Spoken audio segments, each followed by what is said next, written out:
വിഷയം സത്യസന്ധത. 2 voice clip അയച്ച് മൂന്നാമത്തതാണ്. മഹാനായ ബിൽ ഡബ്ല്യു ആഗസ്റ്റ് 1961 എഴുതിയതാണ്. സത്യസന്ധതയുടെ മറ്റൊരു വശം ഇനി നമുക്ക് മനസ്സിലാക്കാം. നമ്മുടെ കടമകൾ പാലിക്കാതിരിക്കാനുള്ള ഒഴിവ് കഴിവുകൾക്കായി മറ്റുള്ളവരുടെ അവിശ്വസ്തത ഉപയോഗിക്കുവാനുള്ള സാധ്യത സാധാരണമാണ്. ഒരിക്കൽ ഞാനും ഈ തരത്തിലുള്ള മാനസികാവസ്ഥയ്ക്ക് വിധേയനായിട്ടുണ്ട്. മുൻവിധിക്കാരായ ചില സുഹൃത്തുക്കൾ ഒരിക്കൽ വാൾസ്ട്രീറ്റിലേക്ക് മടങ്ങി പോവരുതെന്ന് എന്നെ ഉപദേശിച്ചു. എൻ്റെ ആധ്യാത്മികമായ പുരോഗതിയെ അവിടുത്തെ ലൗകികവും വഞ്ചനാത്മകതയും തടസ്സപ്പെടുത്തും എന്ന് അവർക്ക് ഉറപ്പായിരുന്നു.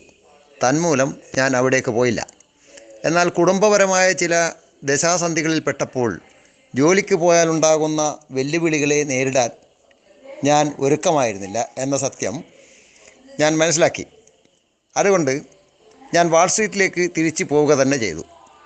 എൻ്റെ ഈ പ്രവൃത്തിയെക്കുറിച്ച് പിന്നീട് എപ്പോഴും ഞാൻ സന്തുഷ്ടനായിരുന്നു.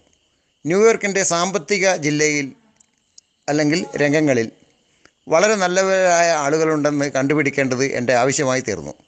മദ്യം എന്നെ അടിമപ്പെടുത്തുമായിരുന്ന സാഹചര്യങ്ങളിൽ അതിൽ നിന്നും അകന്നു ജീവിക്കുന്നതിൻ്റെ ഒരു അനുഭവം എനിക്ക് ആവശ്യമായി വന്നു.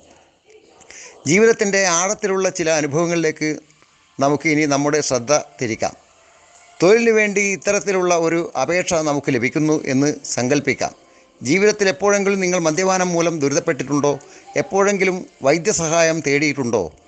ഇവിടെ ജീവിതം നയിക്കുന്ന നമ്മെക്കുറിച്ച് ഒരു നല്ല റിപ്പോർട്ട് തയ്യാറാക്കണം. കൃത്യമായ സത്യസന്ധതയല്ലാതെ മറ്റൊന്നും ഇത്തരമൊരവസരത്തിൽ സ്വീകാര്യമല്ല.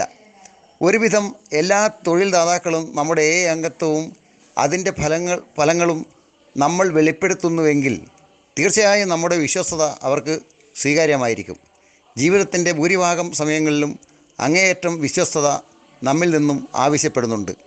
നമ്മുടെ ഭയത്തിനും ആത്മാഭിമാനത്തിനും അപ്പുറം ഇത്തരം അവസരങ്ങളെ ശാന്തമായി നേരിടാൻ നമുക്ക് കഴിയണം. ഇതിൽ പരാജയപ്പെട്ടാൽ ആത്മാർത്ഥമായ സത്യസന്ധത കൊണ്ട് മാത്രം പരിഹരിക്കാൻ കഴിയുന്ന പ്രശ്നങ്ങളിലായിരിക്കും നാം ചെന്നുചേരുക.